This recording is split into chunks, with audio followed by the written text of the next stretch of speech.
student. This is Rupa from Angel Paradise English Medium School. Today I will explain chapter number 8 comparing quantities, again part 3 of the chapter from semester 2. In previous video, in two videos, I will already explain exercise 8.1, 8.2 and some example and try this of the chapter. So in the last part of the chapter, part 3, in this video I will explain exercise 8.3. Before we start some examples of simple interest and compound interest, we will see the formulas to find out the interest. The formula to find out the simple interest is equal to SI, simple is equal to PRT upon 100, and A is equal to P plus I, where SI is equal to simple interest, comma P is equal to principal, comma R is equal to rate of interest, and T is equal to time, and the last one A is equal to amount. I means interest. So students, you have to write down the formulas in your notebook.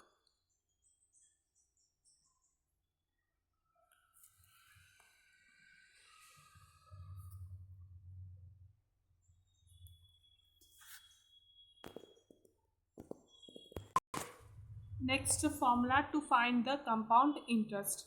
If the interest is compounded every year, the formula for compound interest is equal to A is equal to P 1 plus R upon 100 raised to N, and CI is equal to A minus P. If the interest is compounded every 6 months, so it's a every year whole year formula, and second one is 6 month. The formula for compound interest A is equal to P 1 plus R upon 100 multiplied to close the bracket N raised to multiply 2, and CI is equal to A minus P, where A is equal to amount, P is equal to principal, R is equal to rate of interest, N is equal to period in years, and CI is equal to compound interest.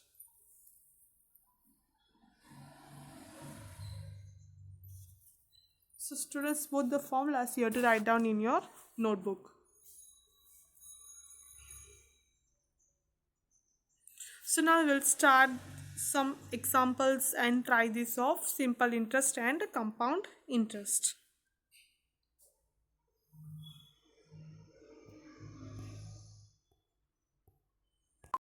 In textbook page number 126, example number 10. A sum of 10,000 is borrowed at a rate of interest 15% per annum for 2 years. Find the simple interest on this sum and the amount to be paid at the end of 2 years. So if person can borrow rupees 10,000 at a rate of 15% and the time is 2 years. So with the help of this information, we will find out the simple interest on the sum and to be paid at the end of 2 years. Of example number 10, P is equal to rupees 10,000, R is equal to rate of interest is equal to 15%, and N is equal to time is equal to 2 years. Therefore, SI is equal to simple interest is equal to PRT upon 100 is equal to P 10,000 plus R 15% multiplied 2T upon 100. 15% है, so इसलिए यहाँ पे 15 upon 100 हो रहा है. So 20 कर, the remaining is 100 multiply 15 multiply 2. 15 2s are 30, 30 multiply 100, 3000. Therefore, SI simple interest is equal to 3000. So therefore, amount to be paid at the end of 2 years is equal to principal plus interest. Principal 10,000 plus interest 3000 is equal to 13,000.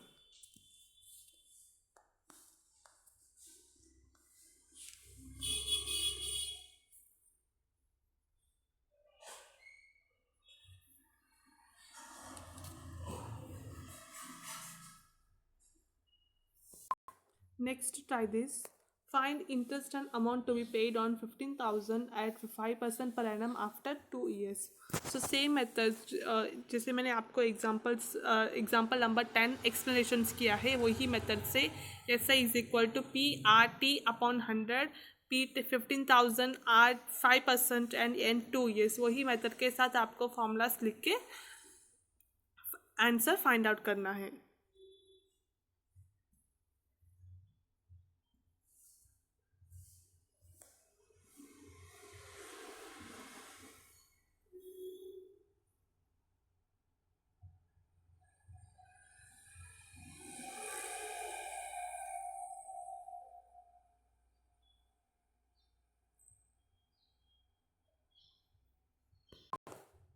So in textbook page number 129, example number 11, find CI compound interest on 12,600 for 2 years at 10% per annum compounded.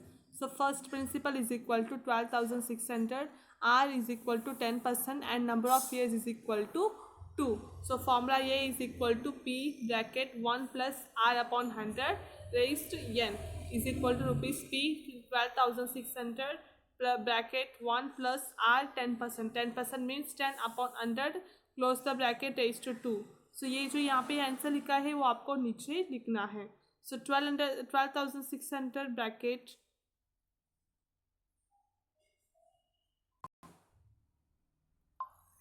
अगर इसको हम short करेंगे so answer आएगा 1 plus 10 upon 100. Common अभी आपको लेना है 100. सो 100 नीचे 100 मतलब ऊपर भी 100 प्लस 10 अपॉन 100. तो अभी कॉमन लेने के बाद आंसर आएगा. सो एलसीएम लेने के बाद आंसर कुछ इस तरह आएगा. 100 upon 100 plus 10 upon 100 is equal to 100 plus 10 110. 100 यहाँ पे 2 टाइम्स से एलसीएम में तो कॉमन 1 टाइम लिखना है. सो 0 0 कट हो जाएगा और आंसर मिलेगा 11 अपॉन 10.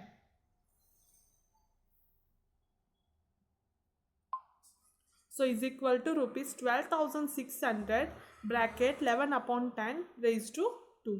सो अभी इज इक्वल टू के नीचे is equal to rupees 12,600 multiply 11 upon 10 यहाँ पे ऊपर नंबर ऑफ ईयर से 2.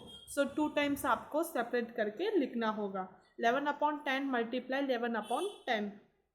सो यहाँ पे 0 0 2 0 कॉमन है.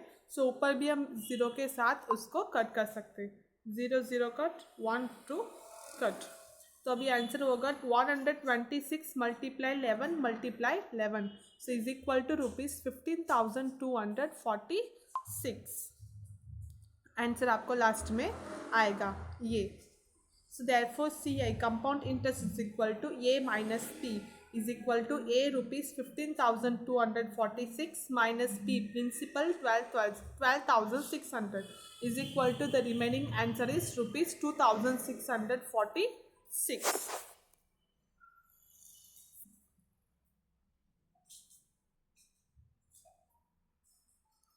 सो इसे सेम मेथड आपको एक ट्राई दिस फाइंड आउट करना पड़ेगा जो एग्जाम्पल नंबर 11 के बाद में ही है. एकदम साइड में दिया हुआ है. Find C I on a sum of rupees 8,000 for 2 years at 5% per annum compounded annually. So same method आपको यही सम्स में भी आप यूज करना होगा. So in textbook page number 129.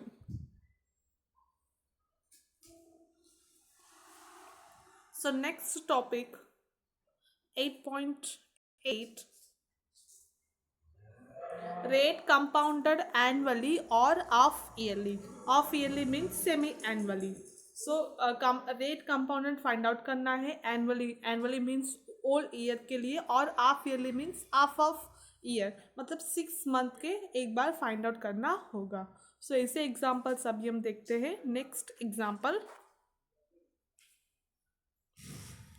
सो उसके पहले कुछ information. Time period and rate when interest not compounded annually. The time period after which the interest is added each time to form a new principal is called the conversion period. So if we added the amount of interest each to a different time period to form a new principal, it means new amount is called the conversion period. When the interest is compounded half yearly, जब हम interest calculate करेंगे half yearly 6 month के one time, there are 2 conversion period in a year each after 6 month. तो तब आपको 2 conversion periods calculations होगा जो 6 month के एक बार पे करना होगा. So in such situation the half yearly rate will be half of the annual rate. तो वो सिचुएशंस में जो हम लोग एनुअली जो रेट दे रहे हैं इंटरेस्ट का वो हाफ ईयरली कैलकुलेट होगा. So what will happen if interest is compounded quarterly. So quarterly जब इंटरेस्ट हम quarterly find out interest amount निकालेंगे तो क्या होगा. क्वार्टरली मीन्स 12 मंथ को 4 से डिवाइड करेंगे. 4 मंथ कैलकुलेशंस होगा. In this case, there are 4 conversion periods in the year and the quarterly rate will be 1/4 of the annual rate. So quarterly means 1/4, half yearly means 1/2. So ये आपको याद रखना होगा. So quarterly इसमें बहुत बार use होगा. कभी कभी एग्जाम्पल्स में भी एक्सरसाइज में पूछते कि क्वार्टरली आपको फाइंड आउट करना होगा. सो क्वार्टरली मीन्स 1/4, हाफ ईयरली और semi annually means 1/2. So in this case, we will find out the annual rate of interest in 1/4 of the total amount. So next we will see example number 12. So in textbook page number 130, example number 12. So in this example, we will find out the half yearly compound interest. Example number 12. What amount is to be repaid on a loan of rupees 12,000 for 1/2 years at 10% per annum compounded half yearly? So यहाँ पे amount find out करना है half yearly. It means 6 month के एक बार find out करना होगा. So first information जो भी दिया है उसमें वो आंसर्स में लिखना है. So P is equal to 12,000 और यहाँ पे ईयर दिया है 1/2. सो ये आपका मिक्स्ड फ्रैक्शन में है. इसको हम कन्वर्ट करेंगे इन प्रॉपर फ्रैक्शन में. 2 1s are 2, 2 + 1 3, 3/2 and the rate of interest is 10%.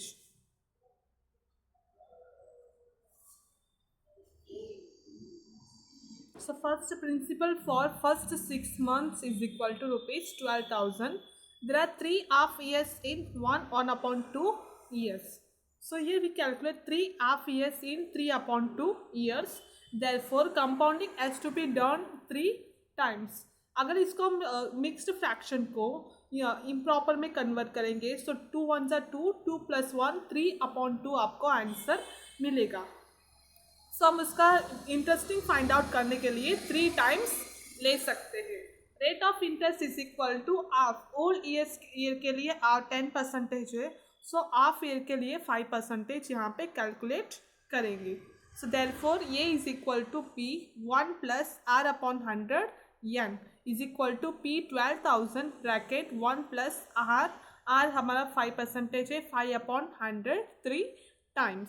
So is equal to 12,000 multiply.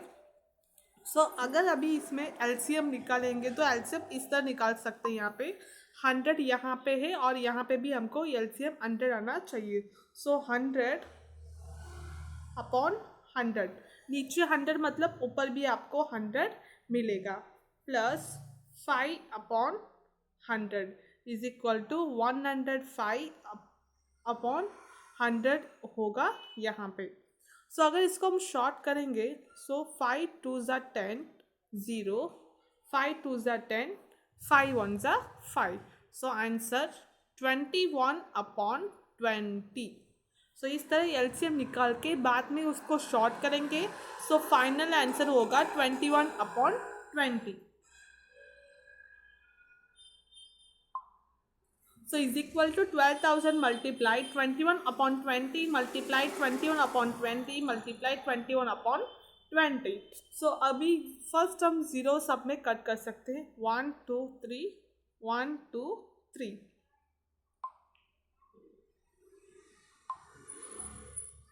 So 12 multiplied 21 multiplied 21 multiplied 21. इन सबको मल्टीपल करने के बाद नीचे भी 2 2s are 4, 4 2s are 8. तो 8 से हम डिवाइड करेंगे सो आपको आंसर मिलेगा 13,891.50. So this is the final answer of the question. A is equal to 13,891.50. सो ये मेथड अगर कोई भी सम्स में कंपाउंडेड इंटरेस्ट फाइंड आउट करना है हाफ ईयरली सो ये मेथड आपको यूज़ करना होगा. So in textbook page number 131 try this यहाँ पे है उसको आप सॉल्व करना है.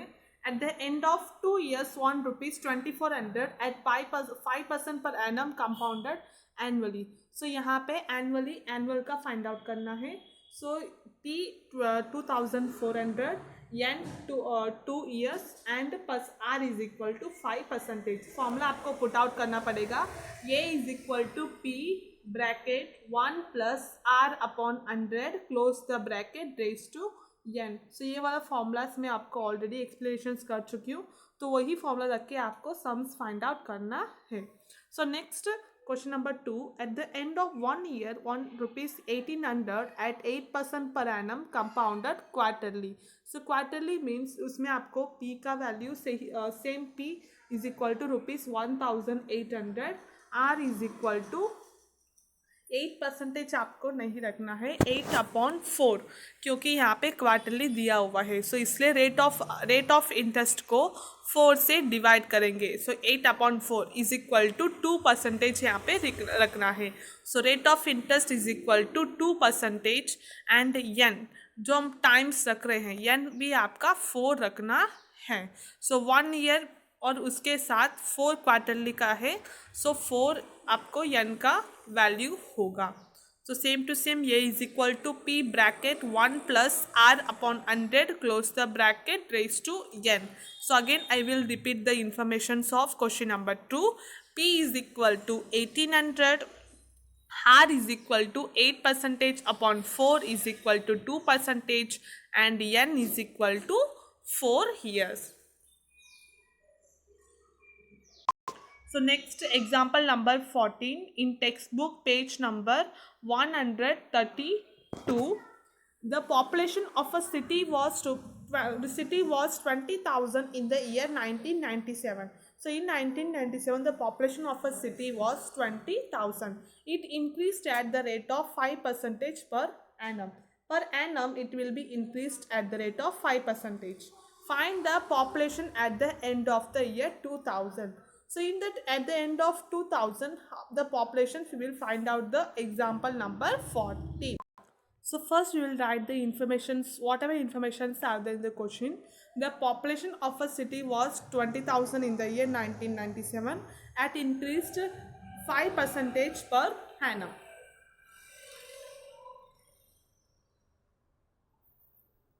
So every year it will be increased 5%. So increase at 5% is equal to 5/100 multiply starting population of 1997 20,000. So 20 cut हो जाएगा. 5 multiply 200 is equal to 1000. So therefore population in 1999 is equal to 20,000 plus 1000 is equal to 21,000. Next same increase at 5% is equal to 5/100 multiply जो 1999 का population था उसको ये भी यहाँ पे पुट आउट करना है. सो 20 कट हो जाएगा. 5 multiply 210 is equal to 1050. So therefore population in 2000 is equal to 21,000 plus 1050 is equal to 22,050. So next increase at 5% is equal to 5/100 multiply 22,050. So अगर वापस इस 0 कट करने के बाद 5 से डिवाइड करेंगे सो आंसर मिलेगा 1102.5. So at the end of 2000 the population is equal to जितने भी अभी यहाँ पे आंसर आया हुआ है उन सबको प्लस करना है. 22,050 plus 1,102.5 is equal to 23,152.5. ऐसा भी मेथड्स कर सकते हैं या इसके अलावा direct population at the end of 2000. सो यहाँ पे क्वेश्चन यहाँ पे ऑलरेडी 1997 का पॉपुलेशन दिया हुआ है 20,000. वो 20,000 पुट करके फॉर्मूला रख, इसके पहले आपको फॉर्मूला लिखना होगा. ये is equal to P bracket 1 plus R upon 100 close the bracket raise to N. So वो लिखने के बाद P का वैल्यू होगा 20,000 ब्रैकेट 1 प्लस R 5 अपॉन 100 और N होगा 3. So is equal to 20,000 multiply, इसको हम एलसीएम निकालने के बाद अगर शॉर्ट करेंगे so answer 21/20 multiply 21/20 multiply 21/20।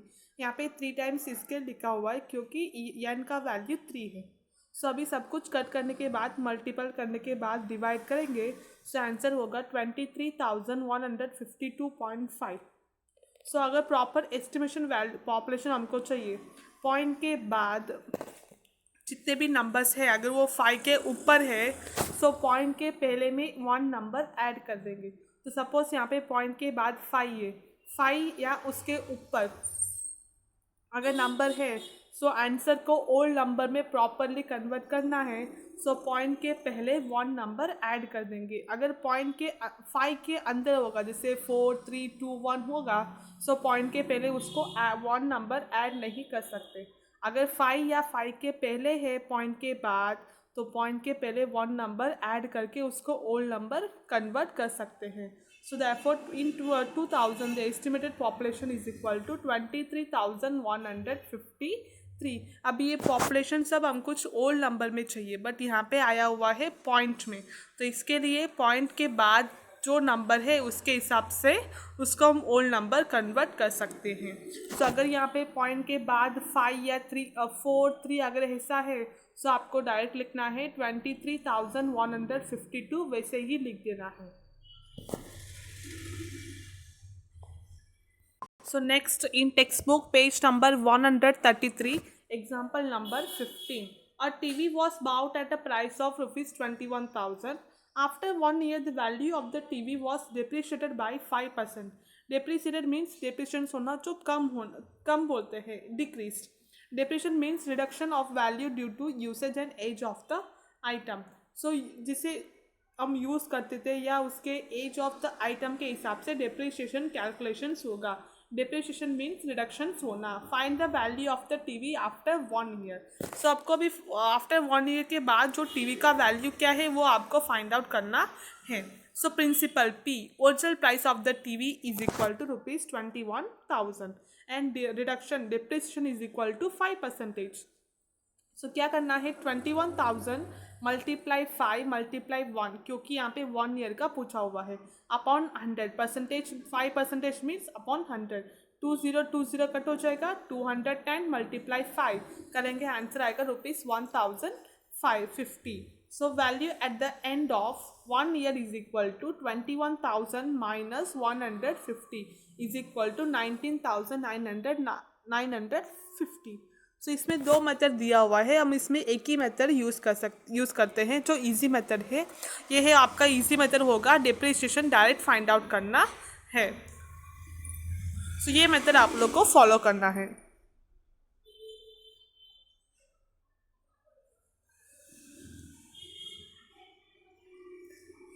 So next try this.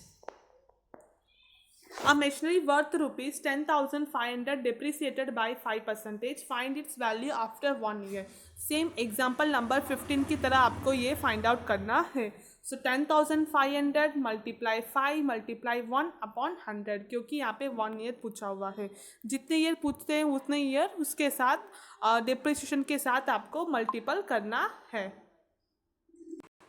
Next question number 2। Find the population of after 2 years which is at present 12 lakh if the rate of increase is 5%।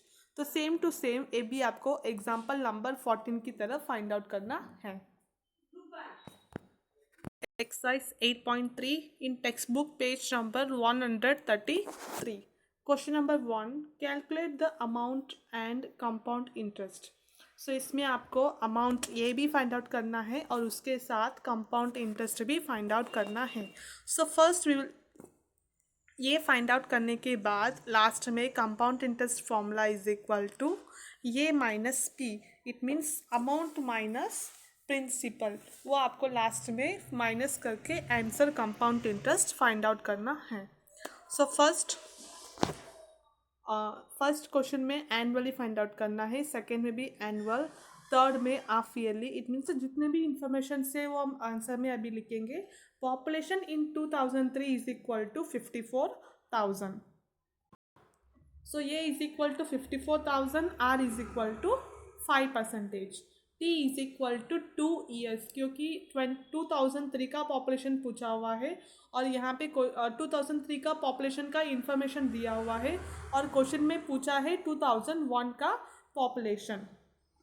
सो इसलिए 2 years का difference है, सो इसलिए हम n का value 2 लेंगे। So again ये is equal to p 1 plus r upon 100 raise to n। So ये p का वैल्यू पता है, p का वैल्यू यहाँ पे पॉपुलेशन पता नहीं है बट ये का वैल्यू पता है। सो ये is equal to 54,000 is equal to p bracket 1 plus 5 upon 100 raise to 2।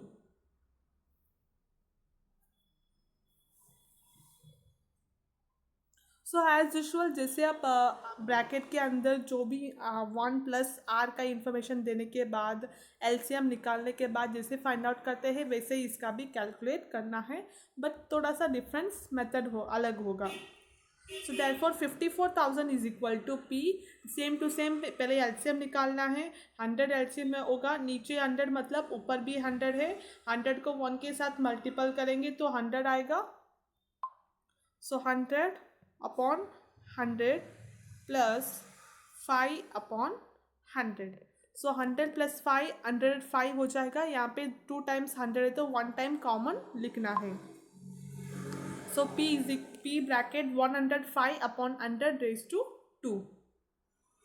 So therefore 54,000 is equal to p bracket 105 को हम 2 टाइम्स लिखेंगे क्योंकि n का वैल्यू 2 है। 105 अपॉन 100 मल्टीप्लाई 105 अपॉन 100।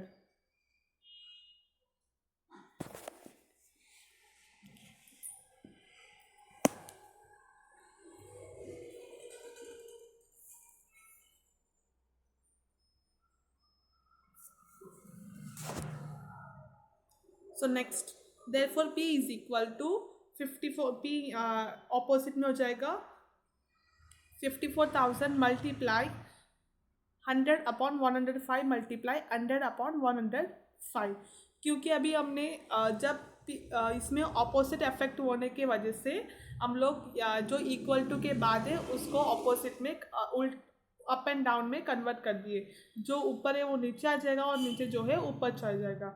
अगर इसको हम कट करने के बाद फाइनल आंसर बचता है 48,979.50। तो इसका हम एग्जैक्ट अप्रॉक्सीमेटली आंसर आ रहा है यहाँ पे। सो p इज इक्वल टू 48,980, क्योंकि पॉइंट के बाद 5 है, 5 या 5 के ऊपर जब नंबर होता है सो पॉइंट के पहले उसमें हम 1 नंबर ऐड कर सकते हैं। तो ये इन्फॉर्मेशन मैंने आपको पहले ही एक्सप्लेनेशन किया है, तो इसलिए यहाँ पे 1 ऐड करने के बाद अप्रॉक्सीमेटली फाइनल आंसर आता है 48,980। इतना पॉपुलेशन 201 में हो सकता है। सो लिखना है thus the population in 2001 is 48,980। Next question, second question पूछा था उसमें 2005 का कितना हो सकता है पॉपुलेशन।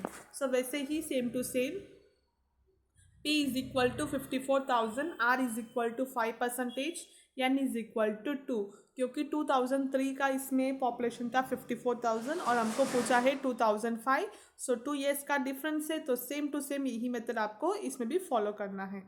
तो इसमें आप सिंपल मेथड यूज़ करोगे क्योंकि p का वैल्यू इसलिए 54,000 दे चुके हैं। सेकेंड वन में हमने फाइंड आउट किया था ये का वैल्यू, इसलिए आपको थोड़ा सा लिटिल बिट कंफ्यूज हो जाएगा कैसे आपको कन्वर्ट करना है सब कुछ। बट सेकेंड वन में p का वैल्यू दे चुके हैं, r का वैल्यू भी है और n का वैल्यू भी ऑलरेडी दिया हुआ है।